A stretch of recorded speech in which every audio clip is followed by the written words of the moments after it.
Phytochrome are leaf pigments which are used by the plant to detect periods of light and darkness. It's a blue-green pigment existing in two interconvertible forms. Sunlight has both red and far-red light. During the day, there are more red light. PR absorbs red light and converts it quickly into PFR.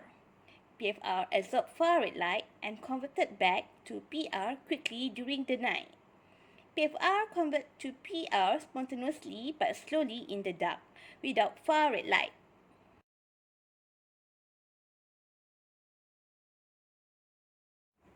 PR in active form, which absorbs red light with a peak at about 660 nanometer. PFR, active form, which absorbs far-red light at about 730 nanometer light from sunlight. Absorption of red light by PR converts PR rapidly into the form PFR. Absorption of far-red light by PFR converts PFR rapidly into PR. Sunlight contains more red light than far-red light, so the PFR form accumulate and predominate during the day. At night or in the dark, PFR reverts spontaneously but slowly to the more stable but inactive PR form. Flowering plants can be classified according to the photoperiod in which they flower. Short day plant, long day plant, and day neutral plant. There are main group of plants based on response to the photoperiodism. Short day plant, plant that flower when the night length is equal to or greater than some critical length. Example in chrysanthemum, poisonteas, and soybean. Long day plant, plant that flower when the night length is equal to or less than some critical length. Example in spinach, iris, lettuce, and many cereal plants. Day neutral plants that do not initiate flowering in response to the day length but flower in response to some other stimulus. Example in tomatoes, rice, and dandelion. Critical night length, the length of darkness that control flowering, that must be exceeded by short day plants or not exceeded by long day plants for flowering to be initiated.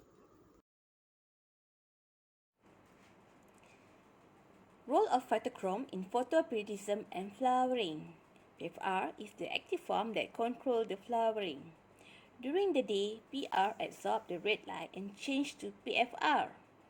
Increased level of PFR promote flowering in long day plants and inhibit flowering in short day plants. When a plant is exposed to sunlight, phytochrome PR will be converted to PFR, therefore increasing its level of PFR. At night, PFR will be slowly converted to PR, thus reducing its level of PFR.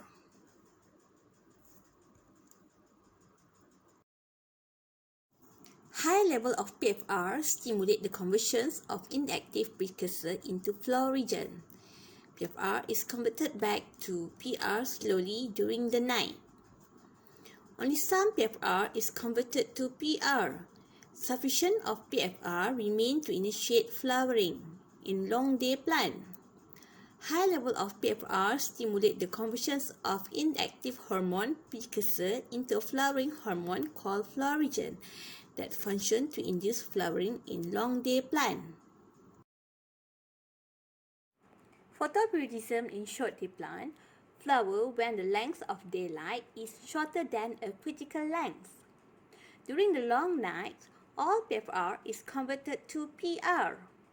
Low level of PR and high level of PFR inhibit the conversion of inactive hormone precursor into a flowering hormone called fluorescent that will inhibit flowering in short day plant. Short day plant require period of darkness to be greater than uninterrupted critical length. These plants will traditionally not flower during the summer months when night lengths are short. Horticulturalists can trigger flowering in these plants by covering the plant with an opaque black cloth for 12 hours a day. Chrysanthemums are an example of short day plants. Long day plants require period of darkness to be less than uninterrupted critical lengths. These plants will traditionally not flower during the winter and autumn months when night lengths are long. Horticulturalists can trigger flowering in this plant by exposing the plant to a light source during the night. Carnations are an example of a long day plant.